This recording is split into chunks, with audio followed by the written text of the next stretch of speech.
എല്ലാവർക്കും നമസ്കാരം. പുതിയൊരു വീഡിയോയിലേക്ക് സ്വാഗതം. ഇന്ത്യയെ മറ്റൊരു സ്പെയിനാക്കി മാറ്റാൻ വേണ്ടിയിട്ട് ബംഗ്ലാദേശിലെ ജമാഅത്തെ ഇസ്ലാമിയും ഇന്ത്യയിലെ ജമാഅത്തെ ഇസ്ലാമിയും കൈകോർക്കാൻ പോകുന്നു എന്നുള്ളൊരു വാർത്ത വളരെ ഗൗരവത്തോടു കൂടിയാണ് ദേശീയ മാധ്യമങ്ങൾ കഴിഞ്ഞ ദിവസം റിപ്പോർട്ട് ചെയ്തത്. അപ്പോൾ എന്താണ് ഉണ്ടായത് കഴിഞ്ഞ ദിവസം യൂറോപ്പിൽ?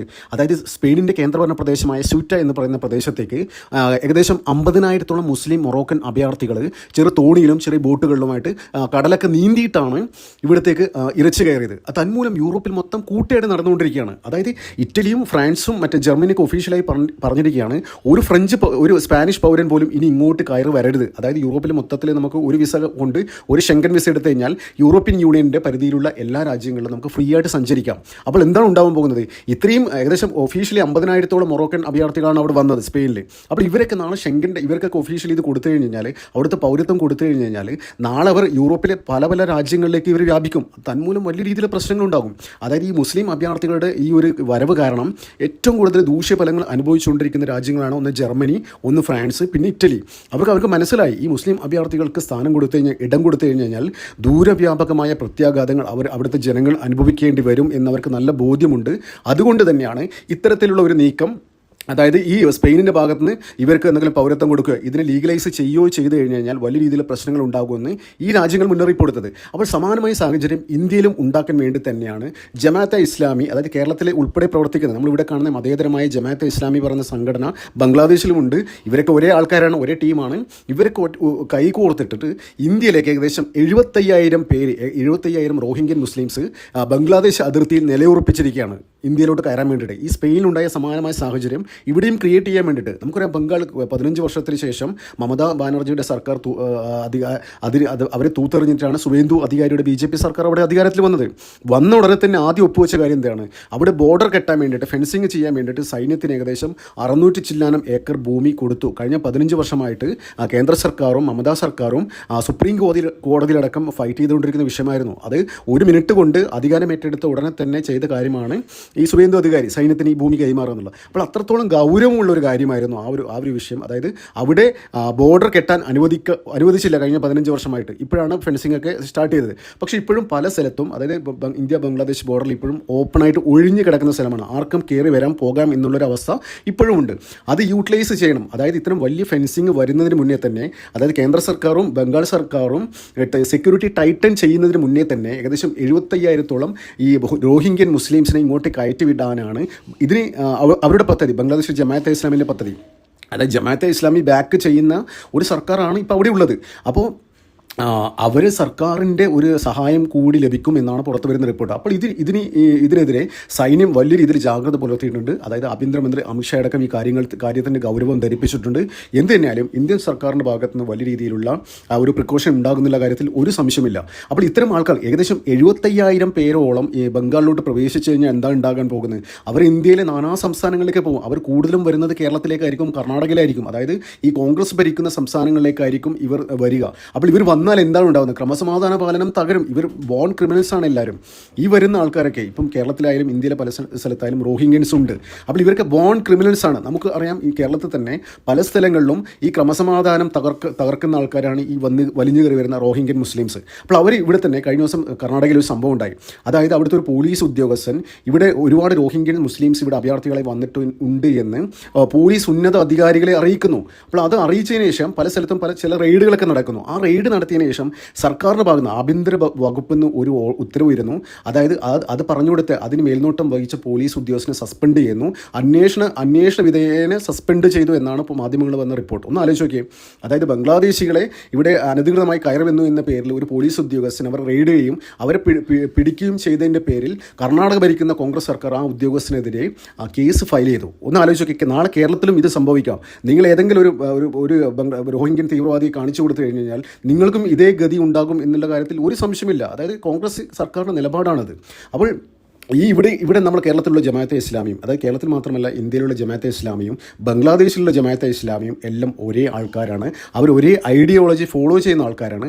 അവർ ഒക്കെ കൈകോർത്തുകൊണ്ടാണ് ഇത്തരത്തിൽ ഏകദേശം 75,000-ഓളം റോഹിംഗ്യൻ മുസ്ലിംസ് ഇന്ത്യയിലേക്ക് കയറി വരാൻ വേണ്ടി, ബോർഡർ ക്രോസ് ചെയ്യാൻ വേണ്ടി ബംഗ്ലാദേശ് അതിർത്തിയിൽ നിലയുറപ്പിച്ചിരിക്കുകയാണ്. അപ്പോൾ ഇത് എന്താ പറയുക, അവിടെ ഒരുപാട് BSF അവിടെ വിന്യസിപ്പിച്ചിട്ടുണ്ട്. അതായത് സുവേന്ദു അധികാരം ഏറ്റെടുത്തതിന് ശേഷം ആദ്യം ചെയ്ത് നടപടി എന്താണെന്ന് വെച്ചാൽ അവിടെ ബോർഡറിൽ ഇന്ത്യ ബംഗ്ലാദേശ് ബംഗ്ലാദേശ് ബോർഡറിൽ ഫെൻസിങ് ചെയ്യുക എന്നത്. അതിൻ്റെ ഭാഗമായിട്ടാണ് സൈന്യത്തിന് ഏകദേശം 600 ഏക്കർ ഭൂമി വിട്ടുകൊടുത്തത്.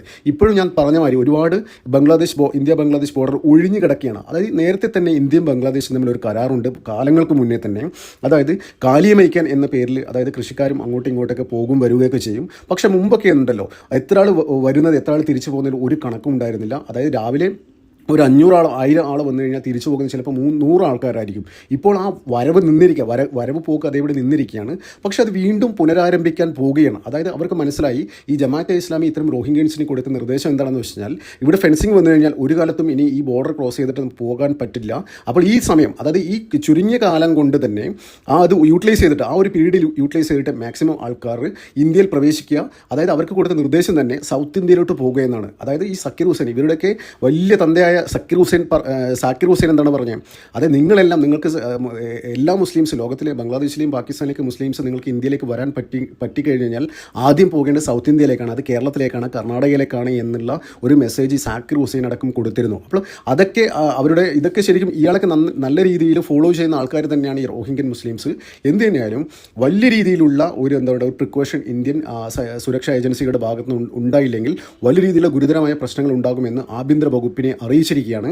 അപ്പോൾ നമുക്കറിയാം സ്പെയിനിൽ സംഭവിച്ച ഒരു വിഷയം. സ്പെയിൻ വലിയ രീതിയിൽ സ്പെയിൻ സർക്കാർ തന്നെ കഴിഞ്ഞ ദിവസം അവിടുത്തെ സ്പെയിനിൻ്റെ സുപ്രീം കോടതി മാഡ്രിഡിലുള്ള സുപ്രീം കോടതി തന്നെ പറഞ്ഞത് ഈ കടൽ മാർഗം വന്ന ഒരു മുസ്ലിം അഭയാർത്ഥിയെ തിരിച്ചയക്കാൻ പറ്റില്ല. നേരെ മറിച്ച് അവർ കരമാർഗമാണ് വന്നതെങ്കിൽ അവരെ തിരിച്ചയക്കാനുള്ള ലോ ഉണ്ട് എന്നാണ് സ്പെയിനിലെ സുപ്രീം കോടതി പറഞ്ഞത്. അപ്പോൾ സുപ്രീം കോടതി പോലും അവർക്ക് അനുകൂലമായ വിധി വന്നിരിക്കുകയാണ്. അപ്പോൾ ഇനി കണ്ടറിയാം സ്പെയിനിൻ്റെ ഭാവി എന്താണെന്ന്. അതായത് ഈ ഷെങ്കൻ വിസ ഉപയോഗിച്ച് ആൾക്കാർക്ക് യൂറോപ്യൻ യൂണിയനിലെ എല്ലാ രാജ്യങ്ങളിലേക്കും പോകാം. ഇപ്പോൾ തന്നെ ഫ്രാൻസ് ആയാലും ഇറ്റലി ആയാലും ജർമ്മനി ആയാലും ഷെങ്കൻ ഒരു കരാർ അതായത് സ്പെയിനായിട്ടുള്ള ഷെങ്കൻ കരാർ പുനഃപരിശോധിക്കേണ്ടി വരും എന്ന് പറഞ്ഞിട്ടുണ്ട്. അതായത് ഇങ്ങനൊരു ലോ ഉണ്ടെങ്കിലും ഷെങ്കൻ്റെ ഒരു ലോ ഉണ്ടെങ്കിൽ പോലും ഏത് രാജ്യത്തിന് വേണമെങ്കിലും എപ്പോൾ വേണമെങ്കിലും അത് വിഡ്രോ ചെയ്യാം. അതായത് ഇപ്പം ഇറ്റലിക്ക് ഏത് സമയം വേണമെങ്കിലും സ്പെയിനായിട്ടില്ല അവർ ഷെങ്കൻ കരാർ വിഡ്രോ ചെയ്യാം. കാരണം എന്ന് വെച്ചാൽ ഇപ്പോഴും വേണം അവർക്കൊന്നും വേണ്ട, ഒരു വിസ എടുത്തു കഴിഞ്ഞാൽ നേരെ പോകാം, ഒരു ചെക്കിങ്ങോ അങ്ങനെയുള്ള ഒരു സെക്യൂരിറ്റി മെഷർമെൻറ്റോ ഒന്നും ഇല്ലാതെ അങ്ങ് പോകാം. അപ്പോൾ ഇനി മുതൽ അത് പറ്റില്ല എന്ന രീതിയിൽ തന്നെയാണ് ഫ്രാൻസും ഇറ്റലിയും ഒക്കെ ഒരു നിലപാടെടുത്തിരിക്കുന്നത്. ആ ഗണത്തിലേക്ക് ഇപ്പോൾ ജർമ്മനിയും വന്നിരിക്കുകയാണ്. അപ്പോൾ അവർക്ക് യൂറോപ്പിൽ മൊത്തത്തിൽ കൂട്ടയടി നടന്നുകൊണ്ടിരിക്കുകയാണ്. അപ്പോൾ അതിൻ്റെ ഭാഗമായിട്ടാണ് അപ്പോൾ അത്തരം യൂറോപ്പിൽ നേരിട്ടുകൊണ്ടിരിക്കുന്ന ആ ഒരു തിരിച്ചടിയൊക്കെ മറികടക്കാൻ വേണ്ടി തന്നെയാണ് ഇത്തരത്തിലുള്ള റോഹിംഗ്യൻസിനെ ഇന്ത്യയിലേക്ക് കയറ്റിവിട്ട് ഇന്ത്യയിൽ വലിയ രീതിയിലുള്ള അരക്ഷിതാവസ്ഥ ഉണ്ടാക്കാൻ അവർ തയ്യാറെടുക്കുന്നത്. കഴിഞ്ഞ ദിവസം നമ്മൾ കണ്ടു ഈ നീറ്റ് പ്രൊട്ടസ്റ്റുമായി ബന്ധപ്പെട്ട് ബംഗാളിൽ വലിയ രീതിയിലുള്ള കലാപമുണ്ടായി. ആ കലാപത്തിൽ അറസ്റ്റ് ചെയ്ത ആൾക്കാരൊക്കെ നിങ്ങൾ ശ്രദ്ധിച്ചോ? എല്ലാം 40 50 വയസ്സുള്ള റോഹിംഗ്യൻ മുസ്ലിംസ് അതിൽ പങ്കെടുത്ത് ഒരു വിദ്യാർത്ഥി പോലും അതിലുണ്ടായില്ല. ഈ നീറ്റ് പരീക്ഷയുമായി ഈ തീവ്രവാദികൾക്ക് എന്താണ് ബന്ധം? നിങ്ങൾ സോഷ്യൽ മീഡിയയിൽ തന്നെ പല വീഡിയോകളും കണ്ടിട്ടുണ്ടാകും. അതായത് ഊഷാൾ താടി മാത്രം വെച്ചിട്ടുള്ള പല കിളവന്മാർ പോലും ഈ നീറ്റ് പ്രൊട്ടസ്റ്റിൽ വന്നിട്ട് നമ്മുടെ സർക്കാരിൻ്റെ പല സംവിധാനങ്ങളൊക്കെ പോലീസ് ജീപ്പ് ആക്രമിക്കുക, സർക്കാർ സ്ഥാപനങ്ങൾ എറിഞ്ഞു തകർക്കുക, സർക്കാർ വാഹനങ്ങൾക്ക് കല്ലെറിയുക, ഇതൊക്കെയാണ് അവിടെ നടന്നത്. അപ്പോൾ എല്ലാത്തിനും പൊക്കിയപ്പോഴും അവരെല്ലാവരും മുഖമടക്കം സുവേന്ദു അധികാരിയുടെ പോലീസ് പ്രദർശിപ്പിച്ചപ്പോഴാണ് ശരിക്കും ജനങ്ങൾക്ക് മനസ്സിലായി എന്താ കാര്യം, ഇതിന് പിന്നിൽ റോഹിംഗ്യൻസ് തന്നെയാണ്. അപ്പോൾ ഈ സുവേന്ദു അധികാരം ഏറ്റെടുത്തതിന് ശേഷം നമ്മൾ ഒരുപാട് വീഡിയോ കണ്ടതാണ്. കൂട്ടപ്പലായനമായിരുന്നു അവിടുന്ന്. അവരെന്താണ് സംഭവിക്കുക? അതായത് ആദ്യം തന്നെ ചെയ്തതെന്ന് വെച്ചാൽ അതായത് അനധികൃതമായി കയറി വന്ന ആൾക്കാരുടെ സർക്കാർ ആനുകൂല്യങ്ങളൊക്കെ കട്ട് ചെയ്തു. സുവേന്ദു അധികാരി ആരും പറഞ്ഞു വിട്ടില്ല കേട്ടോ. പക്ഷേ അയാൾ ഡിപ്ലോമാറ്റിക് ആയിട്ട് കാര്യങ്ങൾ ഹാൻഡിൽ ചെയ്തു. ഇവരുടെ എല്ലാ സർക്കാർ ആനുകൂല്യങ്ങളും കട്ട് ചെയ്തു, റേഷൻ കട്ട് ചെയ്തു, വൈദ്യുതി കട്ട് ചെയ്തു, സ്കൂളിലെ ബാങ്ക് അക്കൗണ്ട് എടുക്കാൻ പോലും പറ്റാത്ത രീതിയിൽ ബ്ലോക്ക് ചെയ്തു. അപ്പോൾ സുവേന്ദു അധികാരി തന്നെ പറഞ്ഞിട്ടുണ്ടാവും, വലിഞ്ഞു കയറി ആരെങ്കിലും ഉണ്ടെങ്കിൽ തിരിച്ചു പൊക്കോ, ഇനി ഇവിടെ നിന്നിട്ട് ഒരു ആനുകൂല്യം കിട്ടില്ല എന്നുള്ള ക്ലിയർ മെസ്സേജ് കൊടുത്തിട്ടുണ്ടായിരുന്നു. അപ്പോൾ എന്ത് തന്നെയാലും ഈ 75,000 പേര് റോഹിംഗ്യൻ മുസ്ലിംസ് ബോർഡർ ക്രോസ് ചെയ്യാൻ വേണ്ടിയിട്ട് ഇന്ത്യ ബംഗ്ലാദേശ് ബോർഡറിൽ നിൽപ്പുണ്ട്. അവർക്ക് സഹായമായിട്ട് വലിയ ഒരു ജമാഅത്തെ ഇസ്ലാമിയുടെ ഒരു വലിയ വിങ് തന്നെ അവിടെ ഉണ്ട്. അത് കയറി വന്ന ഉടനെ തന്നെ അവർക്ക് വേണ്ട എല്ലാ ഇന്ത്യൻ പൗരനാണെന്ന് തെളിയിക്കാൻ വേണ്ടിയുള്ള എല്ലാ രേഖകളും കാര്യങ്ങളൊക്കെ കൊടുത്ത് അവർക്ക് ഇന്ത്യയിലെ ഓരോ സംസ്ഥാനത്ത് ഡിസ്ട്രിബ്യൂട്ട് ചെയ്യുന്ന ഒരു കാര്യമാണ് അവർ ഇവിടെ ചെയ്യാൻ പോകുന്നത്. എന്ത് തന്നെയാലും ഇന്ത്യൻ സർക്കാരും അന്വേഷണ ഏജൻസികളും ഇതിന് വളരെ ഗൗരവത്തോടു കൂടിയാണ് ഈ വിഷയം കൈകാര്യം ചെയ്യാൻ പോകുന്നത്. ഓൾറെഡി ആഭ്യന്തരമന്ത്രി അമിത്ഷാ സൈന്യത്തിന് നിർദ്ദേശം നൽകിയിട്ടുണ്ട്. ഒരു കാരണവശാലും ഒരാൾ പോലും അകത്ത് വരാൻ പാടില്ല എന്ന്. നന്ദി, നമസ്കാരം. മറ്റൊരു വീഡിയോ കാണാം.